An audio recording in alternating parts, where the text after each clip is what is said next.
नमस्कार साथियों, स्वागत है आपके अपने YouTube channel next stay with R K sir. आज हम बात करने वाले हैं शिक्षण अभिरुचि के कुछ इम्पोर्टेंट प्रश्नों के बारे में। तो आज का सेशन शानदार होने वाला है। सेशन को लाइक कर देना, शेयर कर देना।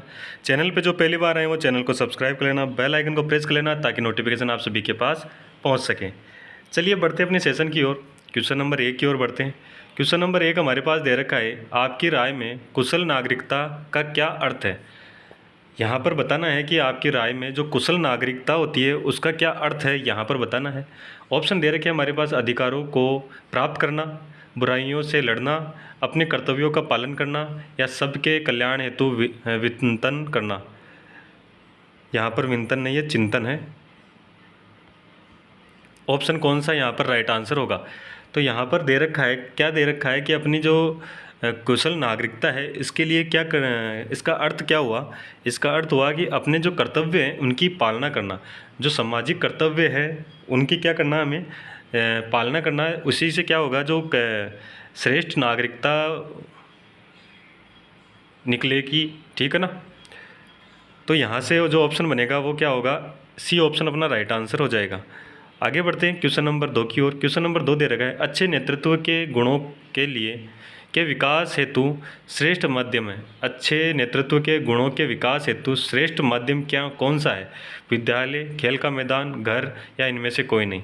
जो अच्छे नेतृत्व के गुणों के विकास के लिए जो श्रेष्ठ माध्यम है वो कौन सा होगा। तो देखो, खेल के माध्यम, खेल का जो मैदान है वहाँ पर जो नेतृत्व है उसमें जो गुण, नेतृत्व के गुण है वहाँ पर विकास सर्वाधिक रूप से या श्रेष्ठ होता है। ठीक है ना। तो ये जो खेल का मैदान है ये माध्यम अच्छा है किसके लिए, नेतृत्व गुणों के विकास के लिए। ठीक है। तो यहाँ पर बी ऑप्शन अपना राइट आंसर हो जाएगा। ठीक है। क्वेश्चन नंबर 3 की ओर बढ़ते हैं। क्वेश्चन नंबर 3 हमारे पास दे रखा है, शिक्षक को अपने कार्य में निपुण होना चाहिए। इससे जो शिक्षक है उसको अपने कार्यों में निपुण होना चाहिए। इससे क्या होगा, छात्र शिक्षक से जानकारी प्राप्त कर सकेंगे, छात्र नियंत्रण में रहेंगे, छात्र शिक्षक के द्वारा ट्यूशन पढ़ने जाएंगे, छात्रों को उचित नेतृत्व मिलेगा। यहाँ पर कौन सा ऑप्शन राइट आंसर हो जाएगा। तो यहाँ पर देखो कौन सा ऑप्शन होगा, कौन सा ऑप्शन यहाँ पर राइट आंसर हो जाएगा। तो यहाँ पर देखो, छात्रों को क्या होगा, उचित नेतृत्व मिलेगा। अगर शिक्षक को कार्य में निपुण होना चाहिए, इससे क्या होगा, छात्रों को क्या उचित नेतृत्व मिलेगा। ठीक है। तो ऑप्शन यहाँ पर डी अपना राइट आंसर हो जाएगा। आगे बढ़ते हैं क्वेश्चन नंबर 4 की ओर। क्वेश्चन नंबर 4 कह रहा है, अच्छा अधिगम निर्भर करता है। अच्छा अधिगम है वो किस पर निर्भर करता है ये हमें बताना है। तो यहाँ पर जो ऑप्शन दे रखे हैं, ए ऑप्शन दे रखा है विद्यार्थियों की सीखने की इच्छा पर, शिक्षक पर, प्रभावी शिक्षण तकनीक पर या आकर्षक कक्ष पर। यहाँ पर कौन सा ऑप्शन होगा जो बताएगा कि अच्छा अधिगम निर्भर करता है। तो अच्छा अधिगम किस पर निर्भर करता है, वो छात्र की इच्छा पर निर्भर करता है। ठीक है। यानी छात्र जो सीखने की इच्छा रहेगी तो वो क्या होगा, अधिगम क्या होगा, अच्छा होगा। अगर छात्र की सीखने की इच्छा ही नहीं है तो उसमें क्या होगा, अधिगम अच्छा नहीं होगा। तो वो किस पर निर्भर कर रहा है, तो अधिगम कर रहा है किस पर, इच्छा पर। तो यहाँ पर है विद्यार्थियों की सीखने की इच्छा पर निर्भर करेगा, यानी ऑप्शन यहाँ पर ए अपना राइट आंसर हो जाएगा। ठीक है। चलिए आगे बढ़ते हैं क्वेश्चन नंबर 5 की ओर। अगर सेशन अच्छा लग रहा है तो सेशन को लाइक कर देना, शेयर कर देना और चैनल को सब्सक्राइब कर लेना, बेल आइकन को प्रेस कर लेना ताकि नोटिफिकेशन आप सभी के पास पहुंच सके। चलिए आगे बढ़ते हैं क्वेश्चन नंबर 5 की ओर। आपके मतानुसार एक अच्छा शिक्षक जाना जाता है जो छात्रों में क्या हो, में उच्च या आदेशों का अनुकरण करने की प्रवृत्ति का विकास कर सके। छात्रों में क्या करें, जो छात्रों में क्या करे, उच्च आदेशों का अनुकरण करने की प्रकृति का विकास कर सके, या छात्रों को आज्ञाकारी बनाए।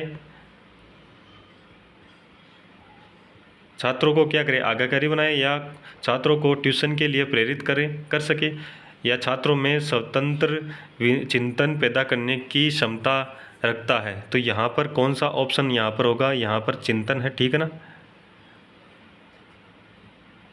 कौन सा ऑप्शन होगा, तो आपके मतानुसार एक अच्छा शिक्षक जाना जाता है जो छात्रों में क्या करे, स्वतंत्र चिंतन पैदा करने की क्षमता रखता है। तो यहाँ पर ऑप्शन डी अपना राइट आंसर हो जाएगा। ठीक है। क्या करे, छात्रों में क्या करे, स्वतंत्र चिंतन पैदा करने की क्षमता होनी चाहिए अच्छे शिक्षक में, ठीक है ना। तो यहाँ पर डी ऑप्शन अपना राइट आंसर हो जाएगा। आगे बढ़ते हैं क्वेश्चन नंबर 6 की ओर। क्वेश्चन नंबर 6 दे रखा है, आपकी कक्षा में यदि सभी विद्यार्थी सही जवाब नहीं दे रहे हैं तो आप क्या करेंगे। जो आपकी कक्षा है उसमें जो सभी विद्यार्थी है वो सही जवाब नहीं दे रहे, सभी विद्यार्थी सही जवाब नहीं दे रहे तो आप क्या करेंगे। उनको सज़ा देंगे, बिल्कुल नहीं, सज़ा का तो प्रावधान ही नहीं है, ठीक है ना। इसका मतलब ये तो नहीं करेंगे, उनकी अवहेलना करेंगे, अवहेलना भी नहीं करनी, ठीक है। आगे क्या करें, उनके माता पिता शिकायत भी नहीं करनी, यानी नेगेटिव पॉइंट तो कोई से भी नहीं होना चाहिए। यहाँ पर ऑप्शन डी देखो, ऑप्शन डी क्या कह रहा है, कक्षा में पाठ को दोहराएंगे, यानी ऑप्शन डी अपना राइट आंसर हो जाएगा। क्या पता बच्चों को समझ में नहीं आया हो इसलिए वो जवाब नहीं दे रहे हैं, तो हमें क्या करना होगा, हमें करना होगा कि पाठ का क्या करें, हम दोहराव करें, ठीक है। तो यहाँ पर ऑप्शन डी अपना राइट आंसर हो जाएगा। आगे बढ़ते हैं क्वेश्चन नंबर 7 की ओर। अध्यापक को अपने विद्यार्थियों को समाज में उचित स्थान दिलवाने हेतु क्या करना चाहिए। एक अध्यापक है, उसके जो विद्यार्थी हैं उनको समाज में उचित स्थान दिलवाने हेतु क्या करना चाहिए अध्यापक को। यहाँ पर ऑप्शन दे रखे हैं हमारे पास, उन्हें अनुशासित बनाए, बच्चों को अनुशासित बनाना चाहिए, या फिर यहाँ पर कह रहा है उनके सामाजिक दृष्टिकोण का विकास करें, अधिक शिक्षण कार्य करवाएं, या फिर परिवार व समाज की संपूर्ण जानकारी एवं पृष्ठभूमि बताइए। तो यहाँ पर कौन सा ऑप्शन राइट आंसर होगा, तो एक बार कमेंट करके ज़रूर बता दीजिएगा आपको समझ में आया है क्या नहीं आ रहा। अगर समझ में आ रहा है तो आप इसके क्वेश्चंस का आंसर भी दीजिए। तो यहाँ पर क्या क्या कह रहा है कि एक अध्यापक को अपने विद्यार्थियों को समाज में उचित स्थान दिलवाना हेतु क्या करना चाहिए। तो क्या करना चाहिए, यहाँ पर कौन सा ऑप्शन राइट आंसर होगा। ऑप्शन की बात करें तो बी ऑप्शन देखो, बी ऑप्शन क्या कह रहा है, उन्हें सामाजिक दृष्टिकोण का विकास, उनके सामाजिक दृष्टिकोण का क्या करना चाहिए, विकास करना चाहिए। बच्चों के जो सामाजिक दृष्टिकोण है उसका क्या करें, विकास करें। विकास करेंगे तो क्या करेंगे, वो अच्छे से अपने जो समाज है उसमें उचित स्थान प्राप्त करने के लिए वो सक्षम हो जाएंगे। तो यहाँ पर बी ऑप्शन अपना राइट आंसर हो जाएगा, उनके सामाजिक दृष्टिकोण का क्या करें, विकास करें। आगे बढ़ते हैं क्वेश्चन नंबर 8 की ओर। क्वेश्चन नंबर 8 क्या कह रहा है, निःशुल्क और अनिवार्य शिक्षा किस आयु वर्ग के लिए है।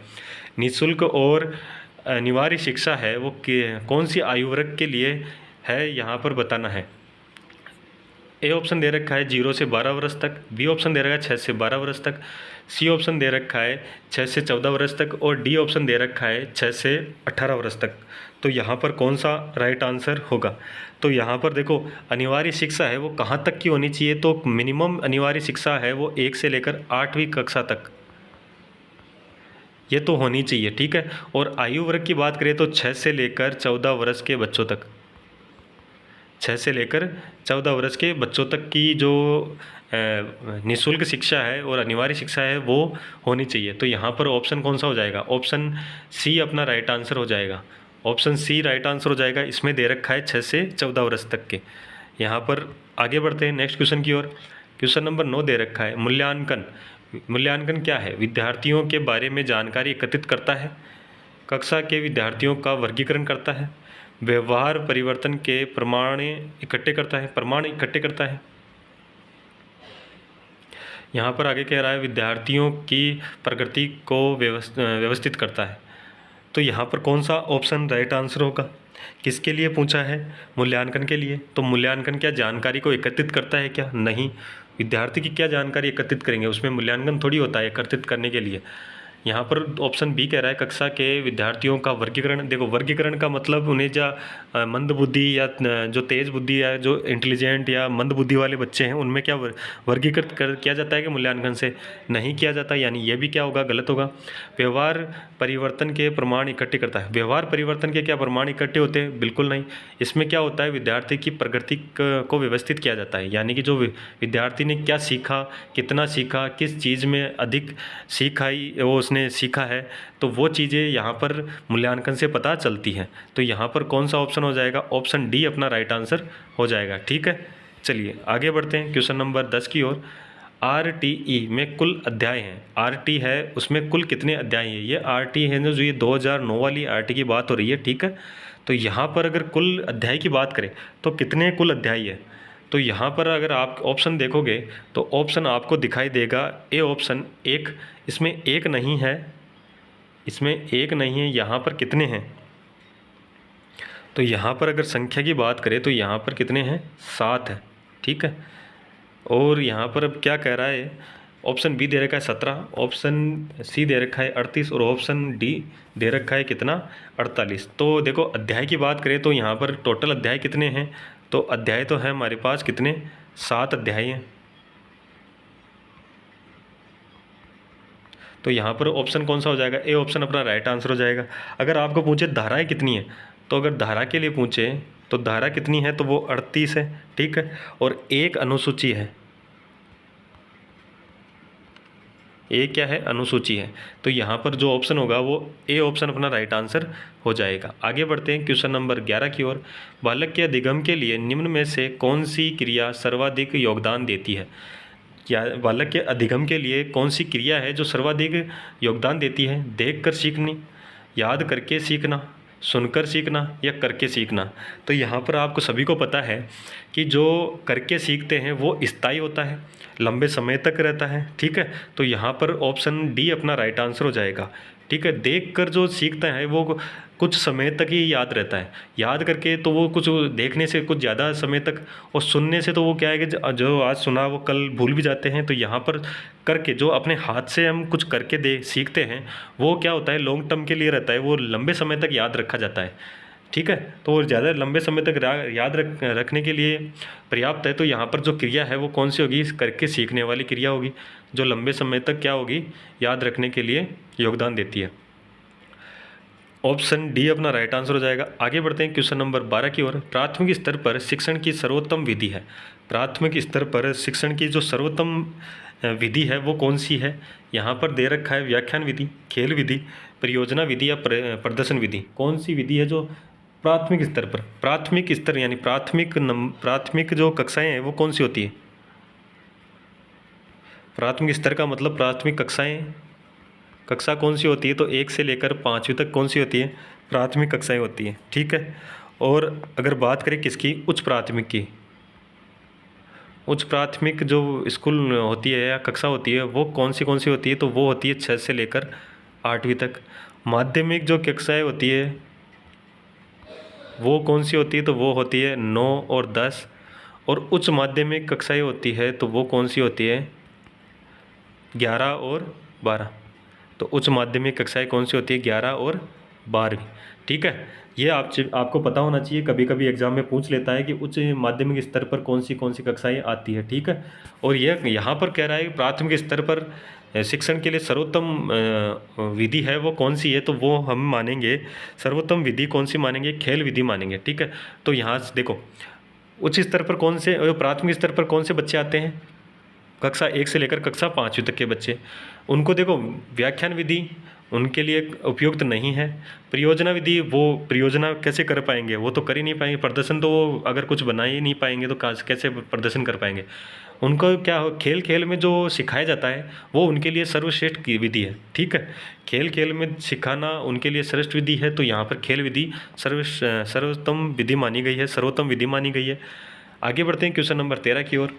शिक्षण का अनौपचारिक अभिकरण नहीं है। अनौपचारिक अभिकरण नहीं है, इसका मतलब औपचारिक होगा।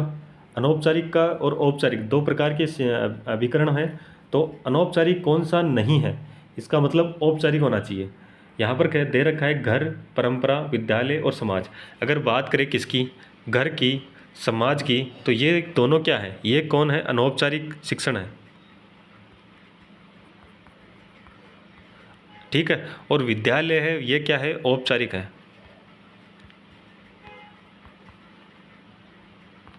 ठीक है।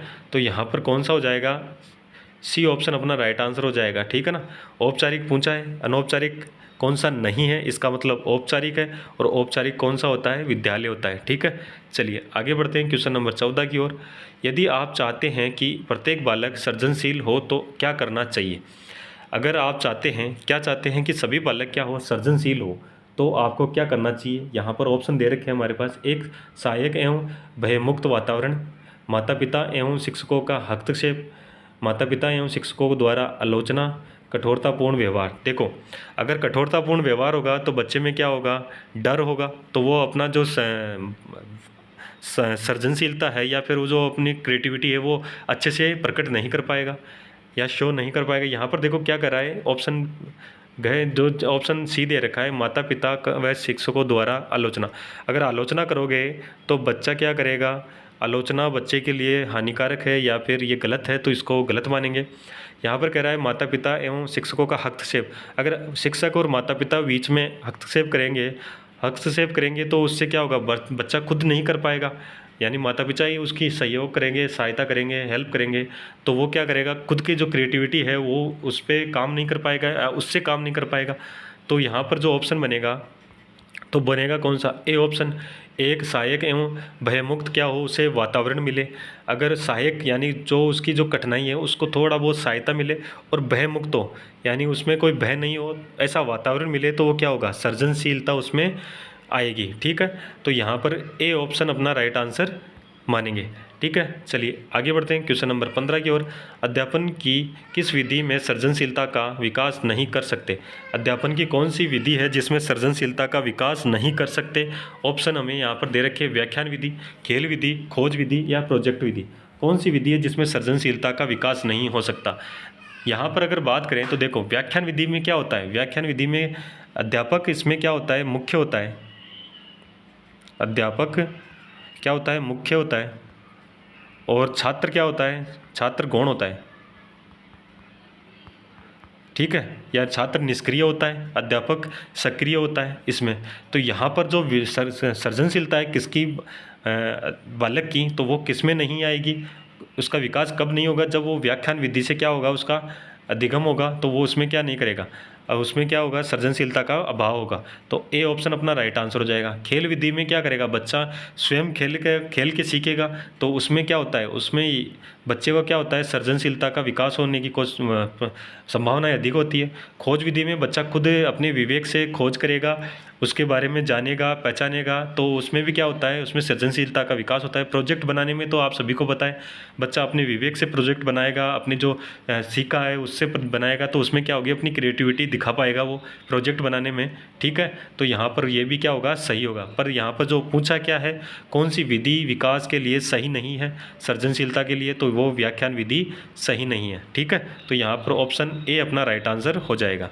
आगे बढ़ते हैं, आज के लिए इतना ही। तो आज का सेशन कैसा लगा, अगर अच्छा लगा तो लाइक कर देना, शेयर कर देना, चैनल पर पहली बार है वो चैनल को सब्सक्राइब करना, बेल आइकन को प्रेस कर लेना ताकि नोटिफिकेशन आप सभी के पास पहुंच सके। अगर आपको कोई भी डाउट है तो आप कमेंट के माध्यम से बता दीजिएगा। ठीक है, चलिए, धन्यवाद, जय हिंद, जय भारत।